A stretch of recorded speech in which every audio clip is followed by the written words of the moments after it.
Hello everybody and welcome back to Life Negotiations. My name is Lucine Merabi, I'm a professional negotiator, and as you know by now I always bring you fascinating professional negotiators.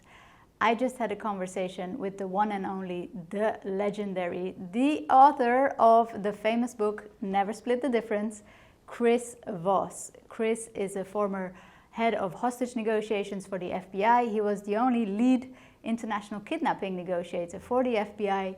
He is today the CEO of the Black Swan Group, where he shares his negotiation techniques with the world. We had a fascinating conversation about everything negotiation, about how aligned we are, about the importance of emotional intelligence in negotiations. He shared fascinating stories that he had, tips, tricks.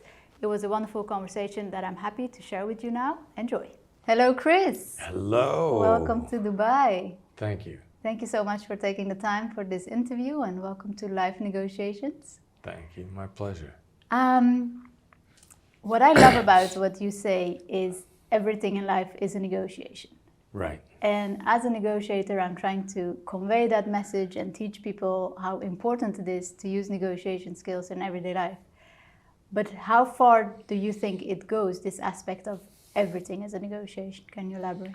Yeah, well, anytime the words I want or I need are either in your head or coming across your lips, or the person that you're talking to says that you're in a negotiation.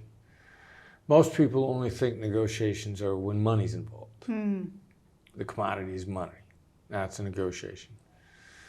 But in point of fact, the commodity first is time, collaboration. I want a cup of coffee. I need you to speed up the project. It was a couple of years ago when I was in Los Angeles. I was talking to this young lady, and she said, you know, I work for Sony, and we sell the rights to, my job is, you know, we sell the rights to songs to movies. Mm-hmm. She says, there's no negotiation there. There's, you know, there's a price on the songs. They tell us, and either they get it or they don't. Mm-hmm. And I thought, oh my God. Like, all right, so somebody calls up to try to get a song, and they got a bad tone of voice. Does the person that take that call lose their request? Or because they didn't like the way they asked, do they put the request on the bottom of the pile? Or maybe because they like the way they asked, they put it on top. Or maybe do they walk it down the hall? Because the mail's not going to be picked up for a day. Can I walk it down there right now? You know, so it's performance. And if you look at it like that, then very few things that aren't negotiations. So how come you think people then still don't know the importance of negotiation? They still believe, you know, it's about salary or it's about this and that. Yeah. I don't know, I think, like everybody that's teaching negotiations has been trying to get people to rethink negotiations for a very long time. You know, the books probably first really started coming out, Getting to Yes, which probably came out in, I don't know, maybe in the 1970s, 1980s. It's been there a long time. I think one of the problems with Getting to Yes is it's intellectually flawless, but it's like trying to learn a language by reading a dictionary. There's nothing wrong in the dictionary, but it's just hard to apply because it's academically perfect or it's intellectually flawless, but people are not academically perfect or flawless. So there's the academic books out there, or then there's, you know, Donald Trump's The Art of the Deal, which tells you a lot more about him than a lot of people really realize. Like I read that, I was in New York, so I was, you know, back then he was a business icon. I was very interested in him. And I learned a lot about him. We actually ended up with mutual friends, went to the same church. And I thought the book was enlightening about him. Like he talks about when he owned the Plaza Hotel. He likes people who could handle him. So he owned the Plaza Hotel, he took over, and he talks about the story, and he's starting to micromanage the guy running the Plaza Hotel. And he realizes he shouldn't do it, but he doesn't care because he wants to micromanage him. So the guy comes back and then wants him to make every decision. Instead of fighting him on the decisions he's trying to make, the guy goes, okay, what kind of towels you want? You know, what kind of tissues do you want? You know, what kind of flowers you want? He comes back to him for every decision. And then Trump finally says, you know what, stop bothering me. Just run the place yourself. And he tells a story out of respect for the guy that understood how to deal with him. So anyway, but that was one of the first books on how to negotiate for the real world. Yeah. You know, normal people. On the field. Not academics. And so then that's why I think, you know, my book is really about how to negotiate for regular people. Yeah. Using emotional intelligence, simple phraseology that anybody could use. And I think that's helped. So if you look at the very first books that came out, and then you have the FBI method, where, you know, people like you and Gary Nesner really helped spread the world of, okay, this is how the FBI negotiates. Right. And then we go to the Harvard method, again, written by academics. What do you see as the main differences between all these models? You know, my Harvard colleagues, I have a tremendous amount of respect for, and they're really, really smart people. But a lot of philosophers, academics, they come up with a theory, and then they look for instances in the world that fit their theory. And the through line really isn't there. Or we refined the Black Swan method because the students we taught, we made them use it in real life. Yeah. Like, we didn't have them do simulations and tell us how it worked in the simulation. We said, take this to work. Yeah. One of my students in Georgetown once had the manual from the class next to him while he literally negotiated $1 billion deal on Wall Street. And he kept referring to his notes from the class, and he negotiated the $1 billion deal. And then we had him write about it, and so we refined it in the real world. My Harvard colleagues, they have all their students do simulated negotiations. So the people are negotiating when they don't actually have skin in the game. And the other thing is they'll sit down for one conversation and try to seal the deal in 45 minutes. That's the one thing that I learned when I went through their course. They had us doing simulations every day, and every student loves simulations, and you feel like you got a lot out of it, and you do. But in looking back on it, I realized we'd only meet one time, and we'd only give it 45 minutes. And if wherever we were at 45 minutes, we're like, all right, what do you got? Okay, let's let's close it. Let's be done. Because if we didn't, we felt like we failed. Yeah. That ain't real life.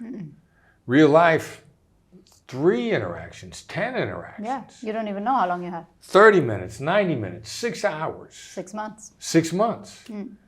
So that's a totally different laboratory. That the real world laboratory is different than the artificial laboratory. And so everything that's in the book, I take a hostage negotiation skill, and then I had students prove it in the real world, and then they come back and tell me about it.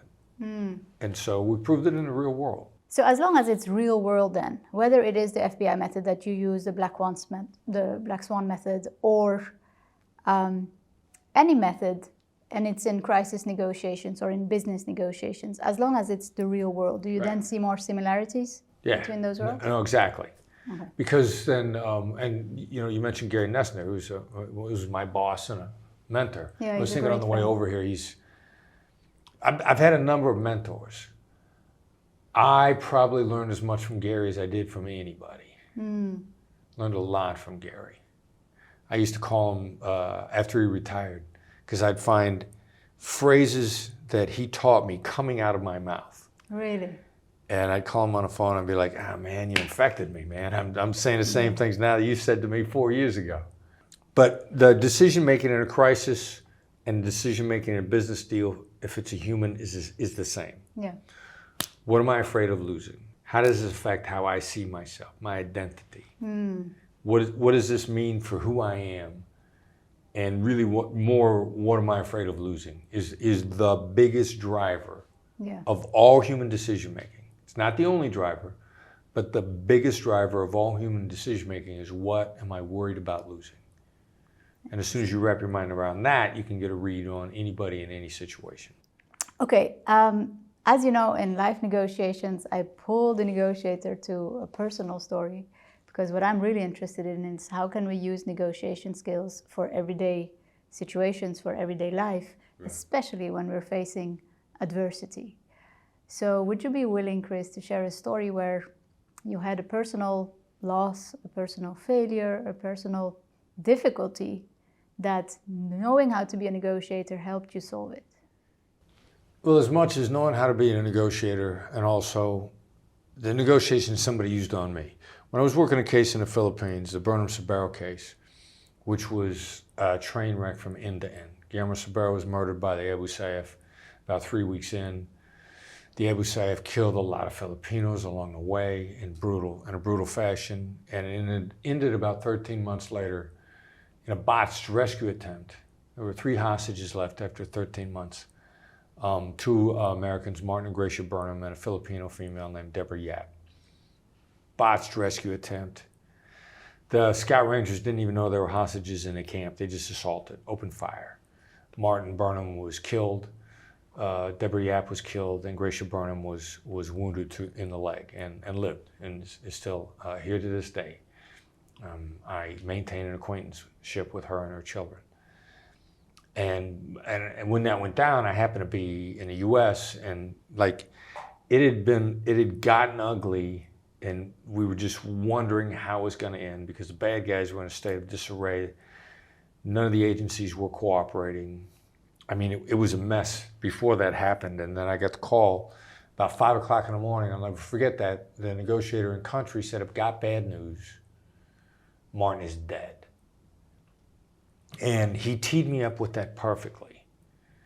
You know, he told me bad news was coming. He waited about a second and a half. He just let me brace myself.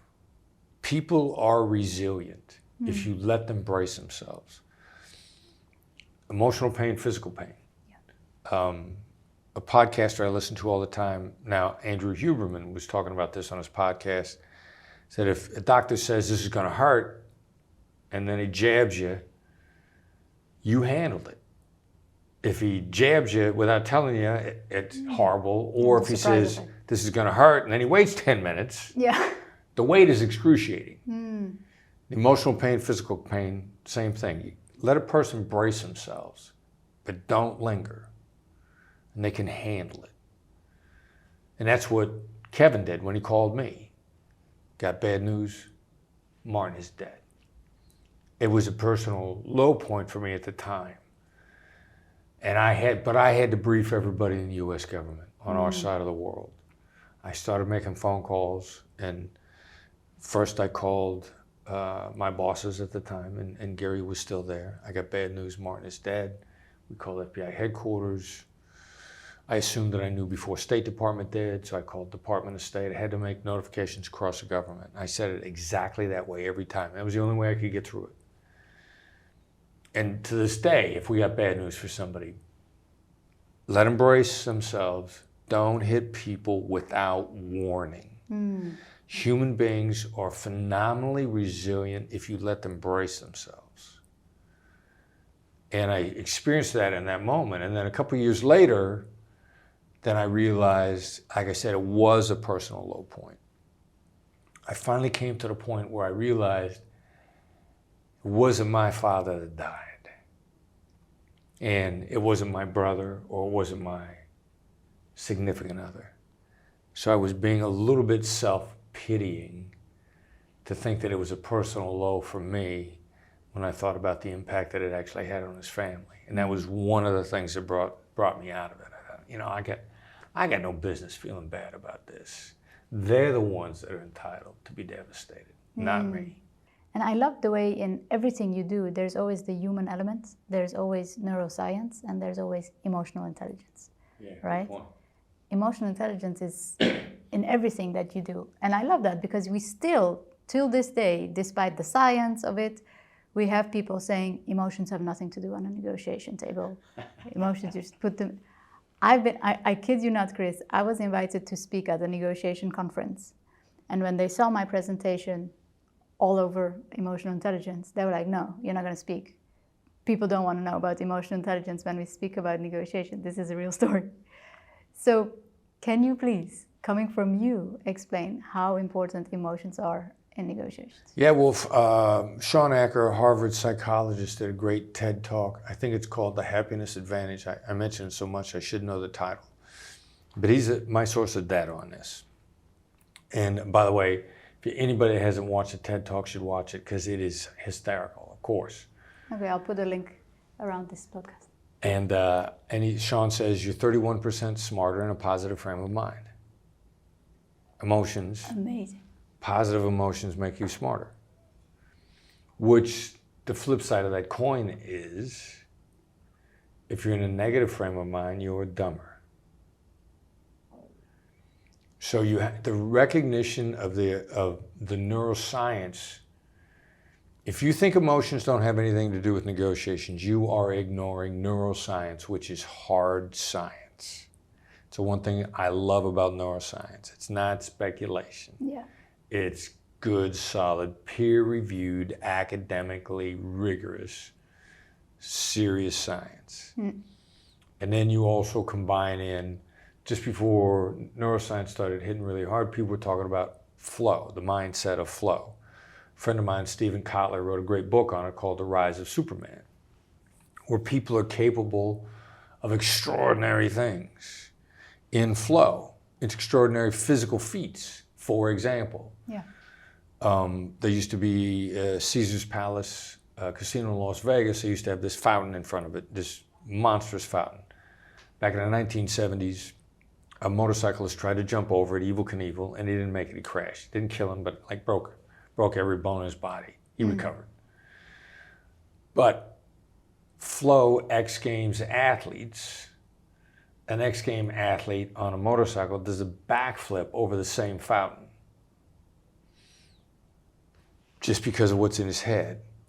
You know, human performance has not increased where their physical powers are not 10x, but their performance is. How does somebody do a backflip over a fountain that another guy couldn't even get over at all? This thing called flow, which you can take in more data, you have more emotional resilience, you have more mental energy. Everything about your life increases in your ability to perform. It's highly positive. It's borderline euphoria. Amazing. Those are emotions, highly positive emotions. You're smarter in a positive frame of mind, you're dumber in a negative frame of mind. There's no emotional neutral. There's none. And the neurosciences continue to back it up. So to say emotions have nothing to do with the negotiations means that you think you still believe in gravitational pull, or that the sun goes around the earth. Yeah. And one of the things you often talk about is tactical empathy, right? The superpower of tactical empathy. Right. For those who don't know, what is it exactly and how can you apply it in everyday life? Well, it's a neuroscience application of empathy. It's what it really boils down to. We know that the brain is principally negative. Yeah. Our default mode, the amygdala, the wiring in our brain, which is known as the limbic system, is designed to enhance mostly negative thoughts. Yeah. Neuroscience, it's not speculation. Our default mindset is negative, number one. Number two, simply calling out negative emotions is the most effective way to diminish them. This is a neuroscience experiment that has been duplicated a number of times. Yeah. They put people in negative frame of mind, they have them in an fMRI, they watch the negativity in their brain light up because they know where the amygdala is and what parts enhance negative thinking. Then they simply ask the person, they put them in a negative frame of mind by showing them a picture that makes them sad, angry, stressed, anxious, whatever. A puppy dog in the rain. I don't know what was in the pictures. A little old lady, a homeless person, whatever. Yeah. And they simply said, what are you feeling? And every single time when the person simply labeled the emotion, called it out, the electrical activity in the negative part of the brain diminished every time.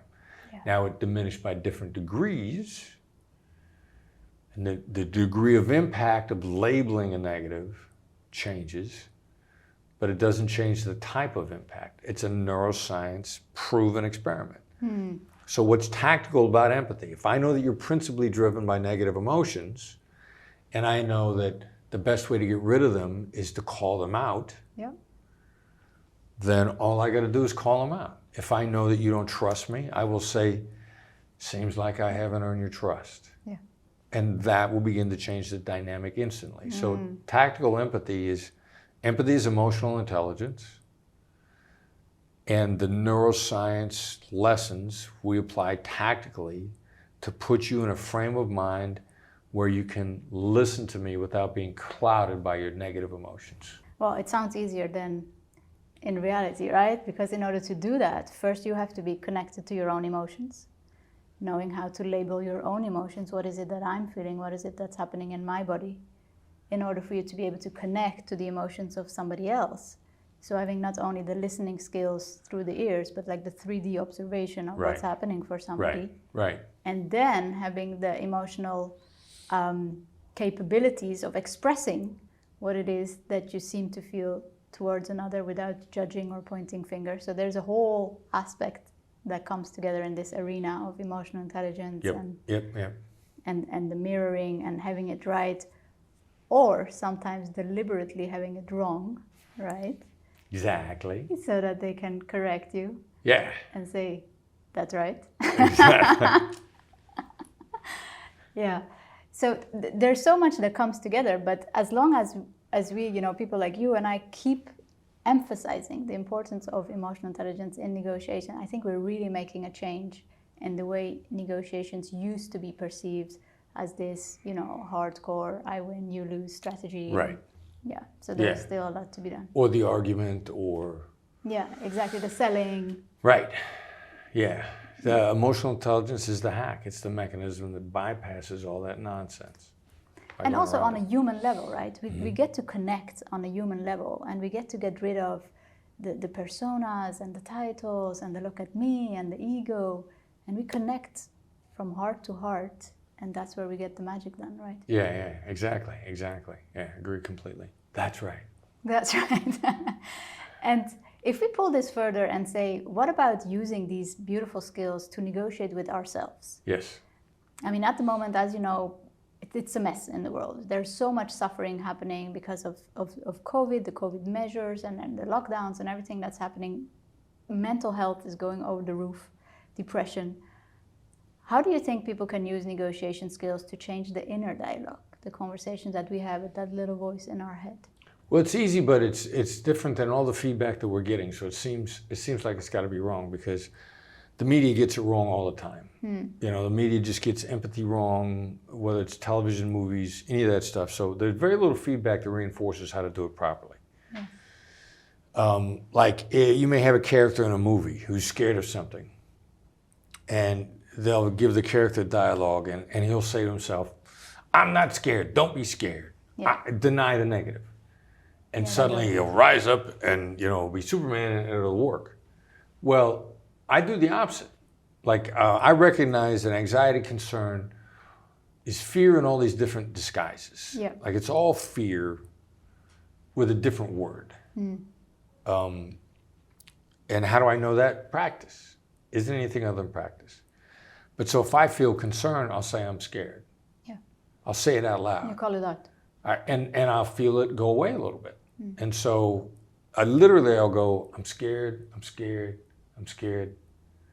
I'm not scared, because I diminished it every time. Yeah. I'm coaching some real estate agents a couple of months ago. One of the agents on a Zoom call, she comes on, she says, I don't know, I'm really worried about doing this. It just seems contrary to all my training. So I said, repeat after me.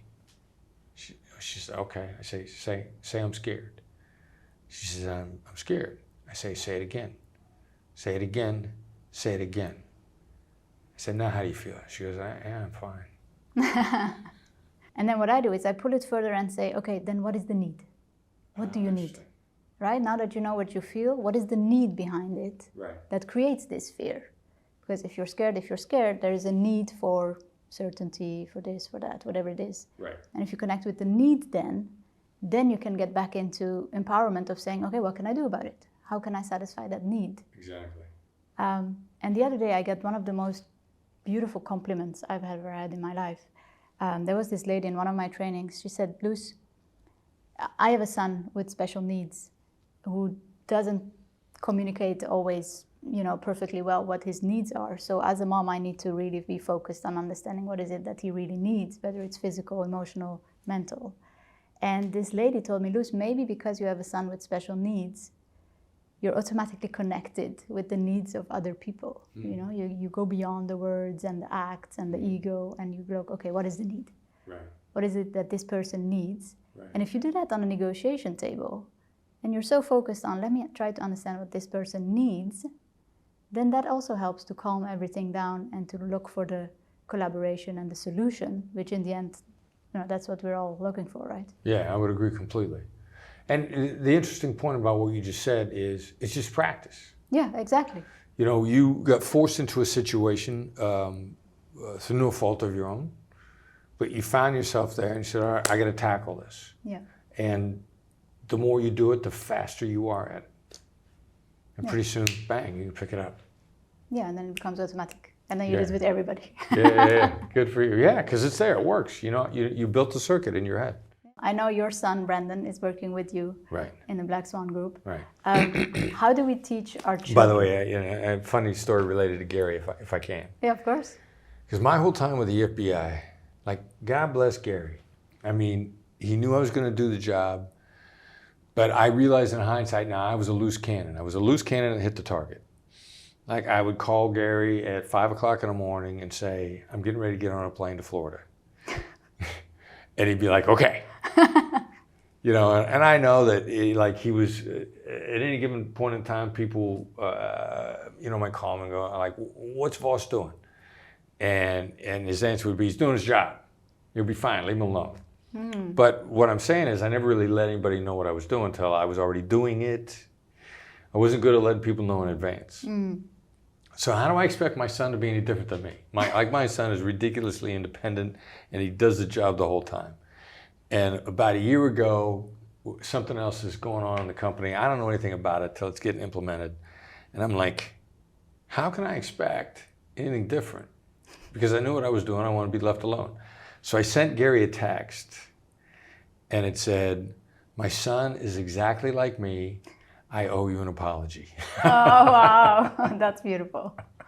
Yeah, we talked, when Gary was on the show, he talked a lot about leadership and how you back your team and make them feel trusted and backed by their leader, even though they make a mistake. Right. And I thought that was really powerful. And also in the way he managed the Waco incident by calling everybody on the team and saying, this was not your failure. This was a teamwork. We did everything together. I'm proud of you, despite the outcome. Yeah. So it was really powerful the way he combined negotiation and leadership in that arena. Yeah, he always backed us up. So you confirm, yeah? Yeah. Yeah. All right. Well, I could listen to you for hours, and I have so many questions, but I'm aware of your time, and I will respect that. Just as a question, having all these decades of experience now, both on the field and in the academics, and combining everything, looking back, have you seen the negotiation evolve? Is it changing? Is it moving towards a certain direction? And then can you pull it further to future negotiations and what you expect? Well, we're evolving what we're doing. I think one of the differences with the Black Swan team is very much like when I was working for Gary. The cadre that Gary pulled together, the crisis negotiation unit at the time, we breathed it. There was one person that got transferred in after Gary left, and this person said to another person on the team, they said, you guys breathe this. And my colleague went, oh, yeah. And so we were always pushing the art forward there. And a variety of things happened, and principally, the biggest thing was really, not only did we have Gary, but the chain between us all the way up to the director was completely supportive. I mean, we couldn't have asked for more support all the way up to the director of the FBI, Louis Freeh. I mean, they knew we were about the right thing, and they wanted to fund people who were getting the job done. And as that chain fell apart, the bureaucracy went in another direction, the environment went away. But in the Black Swan group now, we breed this stuff. Like me and my son Brandon and Derek are principal thinkers, although we got several other people, Sandy and Troy and Barbara, that are bringing in this stuff, and we love it. I mean, we breathe this. And so within the parameters of what we believe tactical empathy is, we're constantly inventing new stuff. And we're sharing it with the world. I mean, there's a lot of stuff that we've learned since the book came out that we're teaching people in our classes now. And we breathe this and we love it.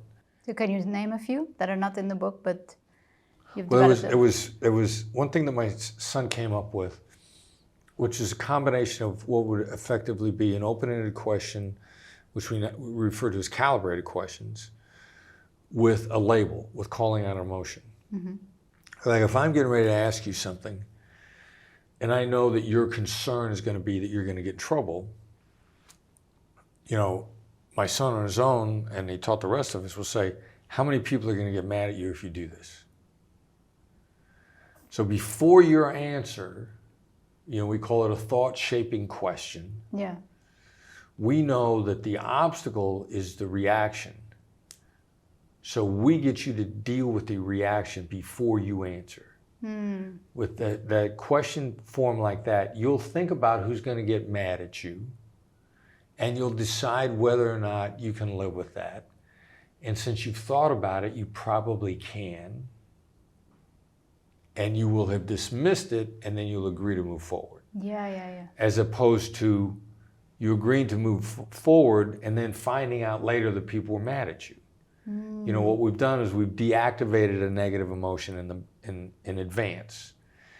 It's predictable that you're going to be worried about who's going to get mad at you. And we do this time after time after time. You go watch a person think. They'll go like, no, let's go ahead. Yeah. That's so powerful. That indeed is really powerful. It made me think of a question that the other day I had to make a very difficult decision. It was about the medical treatment for my son. Am I going to give it, not give it? The side effects were massive. Wow. Not giving it was going to have effects on his quantity of life, you know, how long he was going to live. A horrible situation. Like, what am I going to choose? You know, am I going to make things worse but prolong his life? Or am I going to choose for him to stay happy as he is and then maybe live less? A horrible choice. No kidding. So I called one of my partner negotiators. I said, listen, I'm going to explain you the situation. Obviously, I'm emotionally involved. So I need you to tell me, what am I missing? And, you know, what don't I see that you see being outside of it? Okay. And what I loved, he listened, he heard me out, and he said, Luz, whatever you decide, you're going to regret it. With which regret can you live better? Interesting. Exactly. And that was exactly what I needed to get to the decision. Which regret would you rather live with? Powerful. That's a great question. Because there is no right decision in this situation. Whatever you do, the future will tell whether you were right or wrong, and probably you were wrong. Exactly. So, with which regret can you live better? Take away the need to be perfect. Yeah. Which is a fool's errand anyway. Exactly. Wow. That's a smart guy. A good friend. He's been trained by Gary also. So, yeah, I think in this whole interview we have Gary all over the place, and the impact that he has had on you, on me, on the next generation of negotiators. So yeah, it's huge. Yeah. I'd like to get him out of retirement.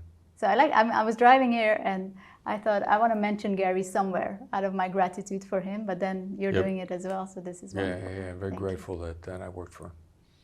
Thank you so much, Chris. Is there anything you would like to gift the listeners? I mean, these are people who are interested in negotiations. I only speak to professional negotiators.